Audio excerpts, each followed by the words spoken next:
PUBG हत्याकांड में 10 घंटे तक जिंदा थी मां। रात 2 बजे बेटे ने गोली मारी, 12 बजे तक तड़पती रही।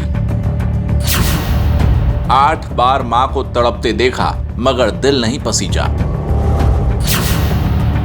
बगल में 2 किलोमीटर के पास में था पीजीआई, चाहता तो बच सकती थी मां की जान।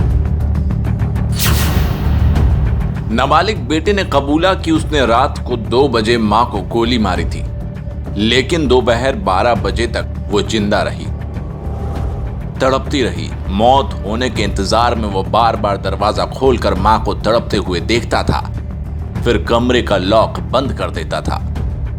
16 साल के हत्यारे बेटे से जब दोबारा पूछा गया तो उसने बताया कि 4 जून शनिवार की रात वो मां के साथ ही सोया था। पिस्टल उसी कमरे की अलमारी में रखी थी। मां के सिरहाने से चाबी निकालकर करीब 2 बजे अलमारी से पिस्टल निकाली। पिस्टल के साथ ही मैगजीन और बुलेट रखे थे। मैगजीन लोड करते हुए हाथ कांप रहे थे, क्योंकि इसके पहले कभी रिवॉल्वर गन नहीं चलाई थी। हाथ कांपने की वजह से 3 बुलेट फर्श पर गिर गए। इसके बाद पिस्टल लेकर वो मां के कमरे में गया। बेड पर दाईं तरफ मां के साथ 10 साल की बहन भी सोई थी। कातिल बेटे को ऐसा अंदाजा था कि पिस्टल सटाकर मारने पर बुलेट आर पार हो जाएगी। दूसरी तरफ सो रही बहन को गोली लग सकती है, इसलिए उसी तरफ से गोली मारी जिधर बहन सो रही थी। पिस्टल को मां की कनपट्टी पर दाईं तरफ सटाया और आंख बंद करके ट्रिगर दबा दिया। गोली की आवाज सुनते ही बहन हड़बड़ाकर उठ गई, लेकिन कातिल ने उसका मुंह पकड़कर अपनी तरफ घुमा लिया, क्योंकि गोली लगते ही मां के सिर से खून की तेज धार निकलने लगी थी। इसके बाद बहन को लेकर दूसरे कमरे में गया और इस रूम का दरवाजा लॉक कर दिया। कातिल बेटे ने पुलिस को बताया कि गोली लगने के बाद मां बेड पर छटपटाने लगी। उसी हालत में छोड़कर बहन को लेकर दूसरे कमरे में चला गया। दूसरी गोली मारने की इच्छा नहीं हुई, इसलिए मां के मरने का इंतजार करने लगा। हर घंटे कमरे में जाता और मां को तड़पते देखता, लेकिन मन में एक बार भी ख्याल नहीं आया कि उनकी जान बचाई जाए। इसलिए पास जाकर नाक पर हाथ रख कर देखता था कि सांस रुकी कि नहीं।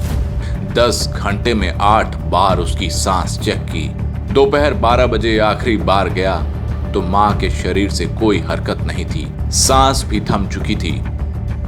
तब जाकर बेटे को भरोसा हुआ कि मां अब मर चुकी है। मां की हत्या के बाद कातिल बेटा 3 दिन तक शव को घर में ही रखे रहा। पुलिस ने बताया कि 5 जून की सुबह बहन को कमरे में बंद करके मां की स्कूटी लेकर बाहर गया। शाम को एक दोस्त को फोन करके बुलाया। बहन को दूसरे कमरे में बंद करके दोस्त के साथ पार्टी की। दोस्त ने मां के बारे में पूछा तो बताया कि दादी के पास गई है। इसके बाद 7 जून मंगलवार की शाम तक घर के अंदर बेतहाशा बदबू फैल गई। उसे लगा कि घटना को छिपाना अब मुश्किल है। उस पर शाम करीब 7 बजे खुद पिता नवीन को फोन करके हत्या की जानकारी दी। इस मामले में नवीन की मां नीरजा देवी ने पोते के खिलाफ बहू की हत्या का केस दर्ज करवाया है। आरोपी बेटे को बाल सुधार गृह भेज दिया गया है। कातिल बेटे के फौजी पिता नवीन रोते हुए कहते हैं, हर इंसान चाहता है कि उसकी औलाद हंसते खेलते जिंदगी गुजारे, लेकिन मैं चाहता हूं कि मेरा बेटा जिंदगी भर सलाखों के पीछे रहे। ये हर बेटे को सबक होगा, ताकि कोई अपनी मां की जान ना ले। बेटे को उसके गुनाह की पूरी सजा मिले, इसके लिए हर प्रयास करेंगे।